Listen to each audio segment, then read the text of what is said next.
madrugada del 28 de marzo de 1936, Mario Vargas Llosa nace en esta casa en Arequipa, Perú.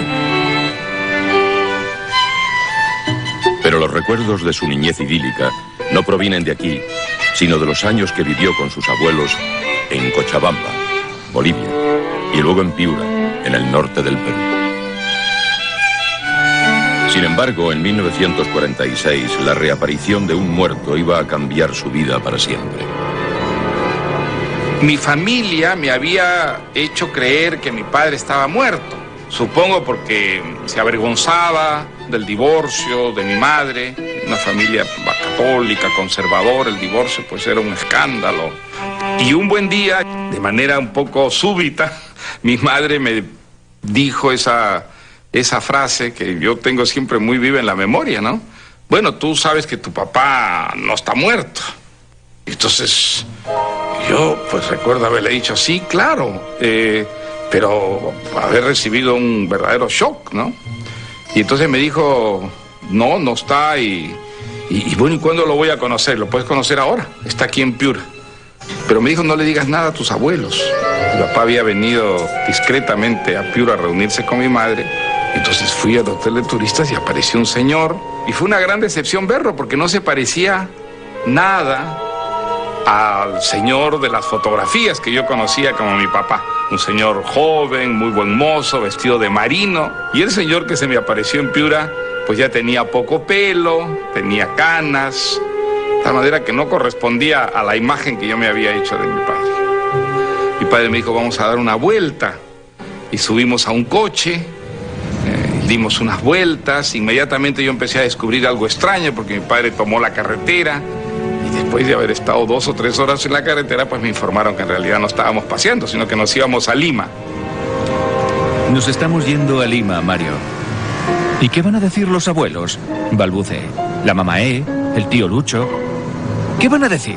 Respondió él. ¿Acaso un hijo no puede estar con su padre? ¿No debe vivir con su padre? En primer lugar, la relación con mi padre fue una relación muy mala. Nunca hubo una buena relación. En parte por culpa de él y también en parte por culpa mía, ¿no? Este señor era para mí un extraño. Inmediatamente empecé a sentir una hostilidad cuando sentí que me robaba a mi madre. Y por otra parte, yo había sido un niño muy mimado por mis abuelos, por mis tíos. Era un niño muy engreído, seguramente inaguantable. Así que me costó mucho trabajo adaptarme a ese nuevo sistema. Un sistema que era, bueno, creo que ahora sí puedo usar la palabra con justicia, autoritario. Yo descubrí el miedo con mi padre. Yo creo que no había sentido nunca antes miedo. Miedo a una persona, miedo físico. Yo creo que nunca me habían pegado. Alguna vez mi madre tal vez me daba un coscorrón o un jalón de orejas, pero nunca me había pegado nadie, ¿eh? Y mi padre me pegó por primera vez. Pensó, está desnudo, y sintió terror. Su padre lo golpeó con la mano abierta y él se desplomó sin gritar, pero se levantó de inmediato. Todo se había puesto a girar suavemente. Iba a decir que a él no le habían pegado nunca, que no era posible, pero antes de que lo hiciera, su padre lo volvió a golpear y él cayó al suelo de nuevo. Mi tía Dorita era una persona muy especial, muy tímida.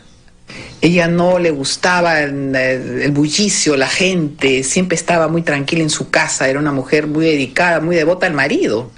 Tenía un amor loco por él. Cuando se vuelven a reencontrar, recién comienza a vivir otra vez. Como que separó un poco al hijo por él, por el padre. Y entonces yo creo que en el fondo también un poquito de resentimiento de Mario, porque fue desplazado por una madre que le había dedicado muchísimos años cuando aparece otra vez este personaje que era el papá. Hasta entonces, mi madre y yo constituíamos una especie de pareja, y esa pareja pues desapareció. Mi madre pasó a vivir con mi padre. Yo asocio mucho esos primeros tiempos de vida familiar con mi madre y mi padre solos en Lima a la idea de la soledad. Yo me sentía muy solo. Y como digo, mi gran refugio fueron los libros. Mis amigos fueron los personajes de los libros de ficción. Y empecé a vivir mucho en la fantasía, en la imaginación. Yo recuerdo haber vivido hechizado, fascinado por las series novelescas de Dumas, la serie de los mosqueteros, desde luego. Y recuerdo todavía episodios que a mí me dejaban desvelado, que me provocaban enorme felicidad y también enorme sufrimiento. La muerte de Porthos también, que es una muerte tan espectacular, en una caverna donde ha puesto él unos explosivos. Y cuando está saliendo, de pronto, dice la narración, por primera vez en su vida Porthos piensa qué ocurriría si yo no salgo a tiempo. Y ese pensamiento lo paraliza, lo deja allí inmóvil, aterrado, y entonces muere aplastado por la explosión esta de rocas que él ha provocado.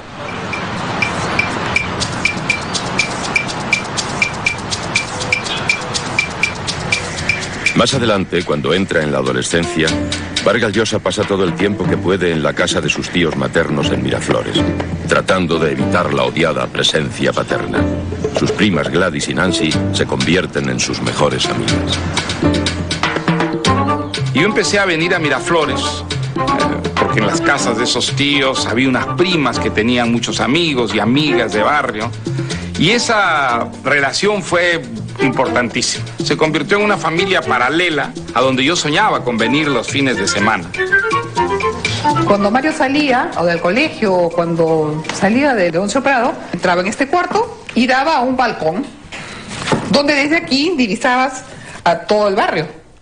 Entonces era bonito, porque tenías la comunicación, pero a la vez se escondía, porque era tímido. Mario era un poco tímido. Y entonces, pues, creo que en mis primeras historias está muy presente la vida del barrio, con los amigos y amigas de mis primas, con los que yo hice todos los ritos de la adolescencia, ¿no? Aprender a bailar, aprender a fumar, aprender a enamorar. Todo eso lo he evocado más o menos en los primeros cuentos que escribí, en las historias de los jefes y sobre todo en Los Cachorros.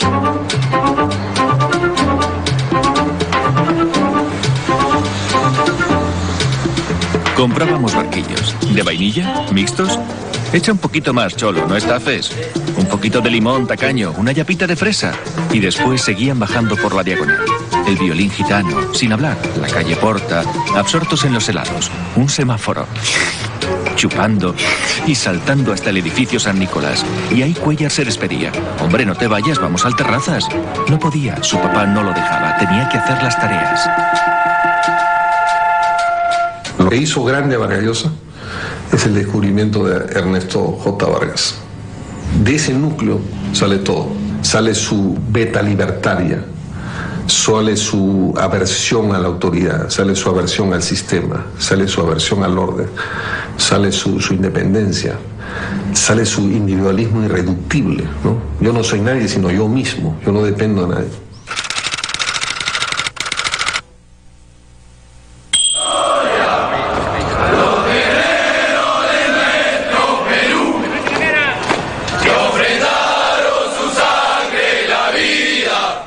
En casa, los problemas continúan. Y Ernesto, atormentado por la actitud rebelde de su hijo, decide en 1950 que la única manera de hacerlo un hombre es internándolo en el Colegio Militar Leoncio Prado. Mi padre veía con mucha desconfianza mi afición a la literatura. Su idea de la literatura era, pues, la idea más bien de una bohemia, de una persona que iba a llevar una vida muy marginal, que iba a fracasar en la vida, en lo importante, que era ganar dinero, tener una posición, ¿no? Sospecho también que él asociaba de alguna manera la poesía, la literatura, a la mariconería. Nunca me lo dijo, pero yo tengo sospechas, y creo que bastante fundadas, de que es otra de las razones por las que él pensó que un colegio militar, un internado militar, iba a ser de mí, pues, realmente una persona mucho más viril, de lo que podía hacerlo si dedicaba mi vida a escribir versos. Entonces, fue una experiencia que a la distancia agradezco, porque gracias a Leoncio Prado yo descubrí el país en el que vivía. Leoncio Prado era un microcosmos del Perú. Era una de las pocas instituciones que realmente reflejaba toda la diversidad, la complejidad y también la violencia peruana.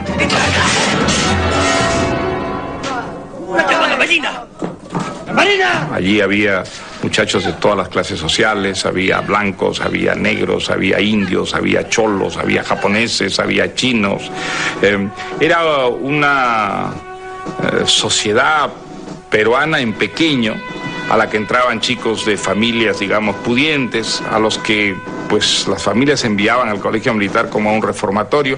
Y claro, cada chico llevaba sus prejuicios, sus rencores, sus resentimientos sociales, y todo eso en un internado, en un mundo un poco concentracionario, podía crear realmente unas situaciones explosivas.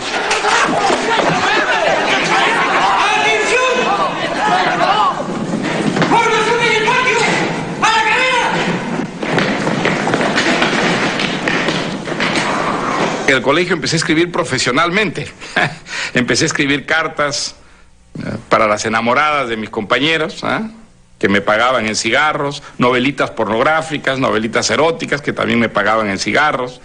Era una manera de justificar, diríamos, de virilizar una vocación que de otra manera hubiera sido seguramente mal vista en ese mundo machista. Entonces yo encontré una coartada para poder justificar esa vocación que ya estaba muy fuerte, dominando mi vida, la de escribir, la de leer de esa manera.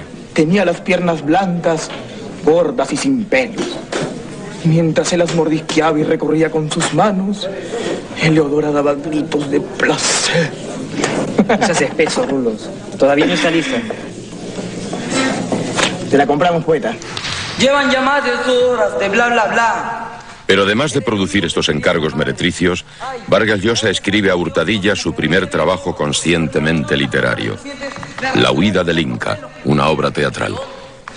Fue lo primero que escribí en serio, realmente, porque no solo pues era largo, era una obra de teatro, sino que la reescribí, la hice varias veces. A mí me gustaba mucho el teatro. Los sábados, los domingos, que cuando tenía salida, si había teatro, procuraba ir al teatro. Y vi cosas muy bonitas en el teatro, pero vi sobre todo una obra de teatro que a mí me provocó una verdadera revolución, que fue La muerte de un viajante de Arthur Miller. Y a mí esta historia de Willy Loman, del agente viajero, contada de esa manera, saltando en el tiempo, hacia el pasado, hacia el futuro, me conmovió, me deslumbró, y bueno, me lanzó a escribir teatro. Así que escribí esa obrita cuando estaba en el cuarto de media. Y ese fue el último año que estuve en el Leoncio Prado.